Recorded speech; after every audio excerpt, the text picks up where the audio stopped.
Hello, we got some new cards revealed for the upcoming expansion. First up is Zildjian, 10 mana hunter hero card with the battle cry cast all spells you've played this game. Targets chosen randomly, and you also get 5 additional armor. I told you guys Yogg-Saron was coming back as a hero card form. You guys were all begging me for putting it in Rogue instead of Mage, but no, it's in Hunter. And this kind of makes sense because Hunter does now have a spell-only deck. Just to clarify, you cast all the spells you've played this game, so it's not going to be random spells for the number of spells you've played. I think that's also a good change to this card, because it's definitely more consistent, but still fun. In addition, you also get a new hero power, Berserker's Throw, which is 2 mana, deal 2 damage. The thing about Spell Hunter is you have to run a lot of spells, because those are basically the only cards you can run, and because of that, not only do you have the spells that summon minions on your board, but you have a lot of spells that target minions as well. And that makes this card more risky, because sometimes you're going to end up hurting your own minions, even the ones that you've just summoned. Regardless, I think this battle cry is really powerful. The thing is though, you'd probably actually want to play this hero card first to get the battle cry, and then play Deathstalker Rexxar to get that hero power. I don't think you're going to play this if you've already played Deathstalker Rexxar, because Build-A-Beast is just that good. I think this is a really fun hero card. It's not going to be something that every hunter deck can use, which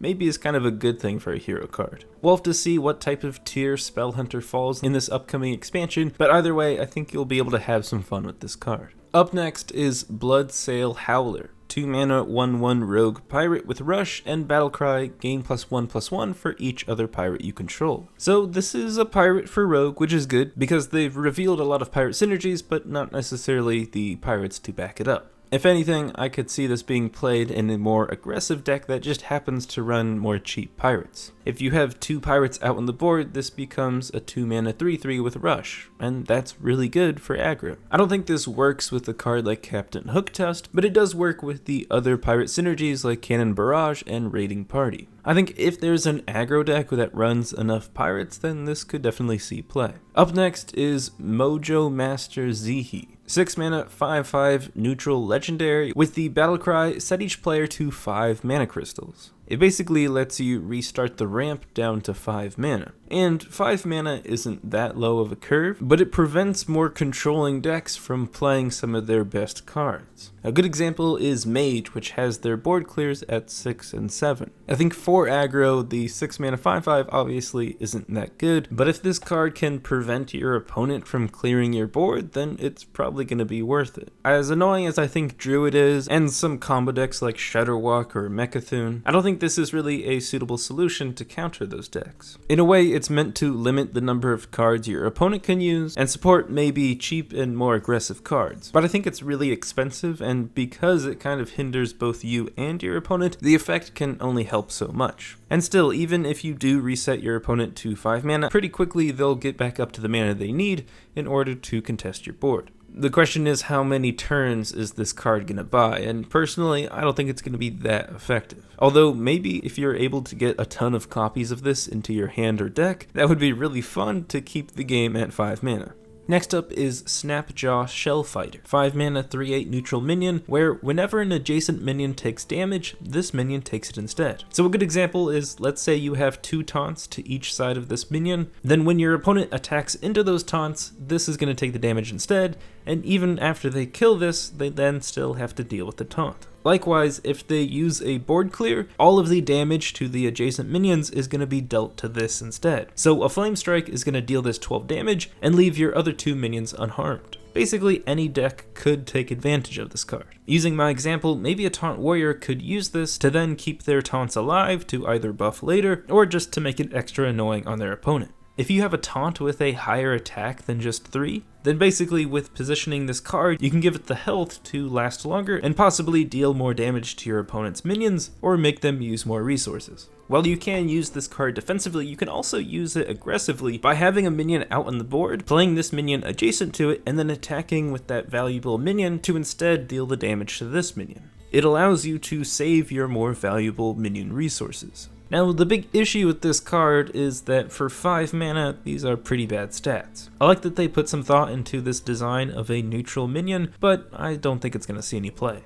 And up next is Mark of the Loa. 4 mana druid spell, choose one, give a minion +2/+4 and taunt, or summon 2 3/2 raptors. Well, at least they thought about the neutral cards. Now granted, 4 mana for 2 3/2 raptors isn't terrible, but buffing a single minion is so much worse than buffing your entire board. This is a really bad card, and I think it's pretty lazy design as well. I think there's a lot of unique ways you can go with the choose one cards, but this one's been done before, and this is just executed even worse. And next up is Mosh Aughh Announcer. I don't know if I'm getting that right. 5 mana, 6/5 neutral minion. Enemies attacking this have a 50% chance to attack someone else. So just to clarify, the other target has to be a legal target. This means it works like Mayor Noggenfogger, and it will only attack your other minions or your hero. So that leaves us with a 5 mana 6/5 that 50% of the time will sort of help us. Sometimes the attack will go into a favorable trade for yourself, or towards your face, saving your other minions. But the thing is, you don't really have control over this card's value, and that means this card doesn't really bring anything else to the table.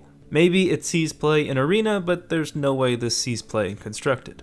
Next up is Splitting Image, 3 mana mage secret that reads, when one of your minions is attacked, summon a copy of it. And just to clarify, it summons the minion before the attack is complete. So if the minion has full health, it's going to summon a copy with full health, and then the attack is going to go through. And so this secret is pretty good. Basically, you just need to have minions that are 3 or more mana out on your board, and this card can get you value. Your opponent can play around this originally by using spells or battle cries to destroy your minions, but eventually they're going to have to attack into them. Now, ideally, you do want to shoot for bigger targets, because you are spending 3 mana up front to hopefully get more value than just a 3/3 in the end. So I think in more controlling decks, you could use this to resummon some of your bigger minions. On the other hand, because it is a secret, I think aggro or tempo decks could use this to still get value from some of these smaller minions. I also think it's nice that this card has a unique way of triggering. There's different ways to test secrets like Counterspell, Explosive Rune,